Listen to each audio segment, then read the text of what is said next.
বিসমিল্লাহির রহমানির রহিম। আসসালামু আলাইকুম প্রিয় শিক্ষার্থীরা, আশা করি তোমরা সবাই ভালো আছো। আজকে এসএসসি ক্যান্ডিডেট 2025 সায়েন্সের হায়ার ম্যাথ দ্বিপদী বিস্তৃতি নিয়ে আলোচনা করা হবে। প্রিয় শিক্ষার্থীরা, আমরা দ্বিপদী বিস্তৃতির মধ্যে আমাদের ক এর মধ্যে সবচেয়ে বেশি গুরুত্বপূর্ণ একটি প্রশ্ন আসে যে প্যাসকেলের ত্রিভুজের সাহায্যে বিস্তৃতি করো। তাহলে আমরা এই প্যাসকেলের ত্রিভুজ অনেক সময় পরীক্ষার হলে বা আমাদের অঙ্ক করানোর সময় অনেক সময় আমাদের ভুল ত্রুটি হয়, আমরা ভুলে যাই কিভাবে প্যাসকেলের ত্রিভুজের মাধ্যমে দ্বিপদী বিস্তৃতি করা যায়। তো প্রিয় শিক্ষার্থীরা, তোমাদের আজকের ক্লাসে খুব সুন্দরভাবে এবং খুব সহজ টেকনিকভাবে কিভাবে মনে রাখা যায় সে বিষয় নিয়ে আজকে আলোচনা করব। তো আমাদের এই প্যাসকেলের ত্রিভুজ সাহায্যে দ্বিপদী বিস্তৃতি করতে হলে সর্বপ্রথম তোমাকে একটি বক্স করে নিতে হবে। দেখো স্যার, এখানে সর্বপ্রথম একটি বক্স করলাম, তারপর দুটি বক্স করে নেব, একটি দুইটি, তারপরে ধারাবাহিকভাবে প্রথম একটি বক্স, তারপর দুইটি, তারপর তিনটি বক্স, তারপর চারটি। দেখো একটি দুইটি তিনটি চারটি। তারপরে এখানে ফার্স্টে চারের পর 1 2 3 4 5, তারপরে এখানে চারের পর হচ্ছে 5 এর পর হচ্ছে 6টি, একটি দুইটি তিনটি চারটি পাঁচটি ছয়টি। তার পরবর্তীতে আমরা কিভাবে বক্সগুলো পূরণ করব সেটি আমরা এখন দেখব। এখানে 1 আর এখানে হচ্ছে 1, এখানেও 1, তো 1 এর সাথে 1 যোগ করলে হয় 2। তার পরবর্তীতে আমাদের প্রত্যেকটা দ্বিপদী বিস্তৃতি করার সময় সর্বশেষ বামে এবং ডানে 1 করে তোমাকে বসাতে হবে। সেটা হচ্ছে যে প্যাসকেলের ত্রিভুজের একটি নিয়ম। তাহলে 1 1 যোগ করলে 2, তারপরে এর বাম পাশে 1, আবার এর বাম পাশে 1, তারপরে হচ্ছে যে 2 1 যোগ করলে 3, 2 1 যোগ করলে 3, এর ডান পাশে 1, আবার এর বাম পাশে 1 বসিয়ে দিছো বক্সের ভিতরে। তারপর আবার 3 1 যোগ করলে 4, 3 3 যোগ করলে 6, 3 1 4 যোগ করলে 4, এর আবার ডান পাশে 1 বাম পাশে 1, এইভাবে। এবার দেখো আমাদের এখানে একটি দুইটি তিনটি চারটি পাঁচটি ছয়টি, তাহলে আমরা এবার কয়টি বক্স করতে হবে? 7টি বক্স করতে হবে। তাহলে আমরা এবার এই থেকে আরেকটু ঘর তৈরি করে নেই আমাদের সুবিধার্থে, ঠিক আছে?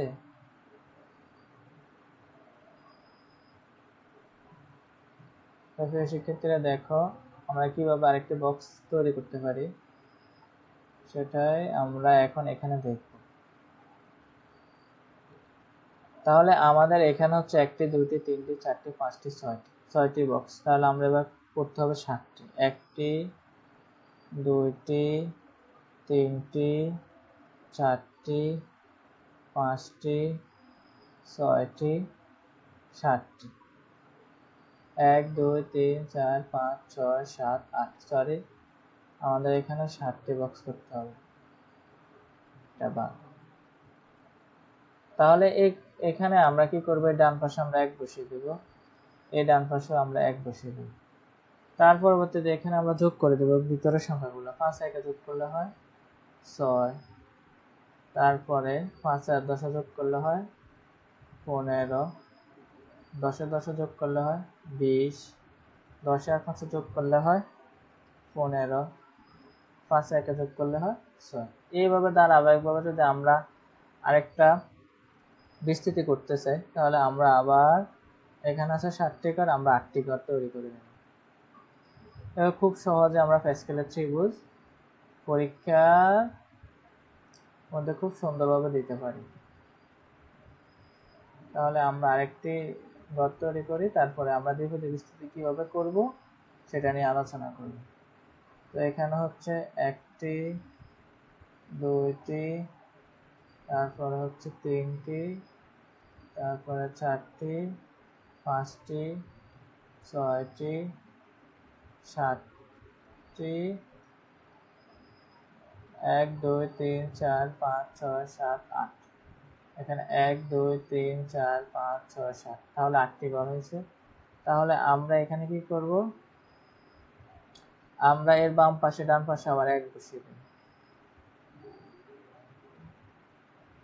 এখানে 1, তাহলে আমরা যোগ করে দিচ্ছি, 1 যোগ করলে হয় 7, আর 6 আর 15 যোগ করলে হয় তোমার 21, 15 আর 20 যোগ করলে হয়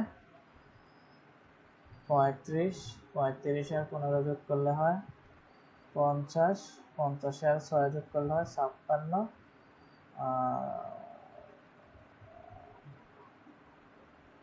15, 20, 15, সরি 15 আর 20 যোগ করলে হয় 35, 20 আর 15 যোগ করলে হয় তোমার এখানে 35, 15 আর 6 যোগ করলে হয় 21,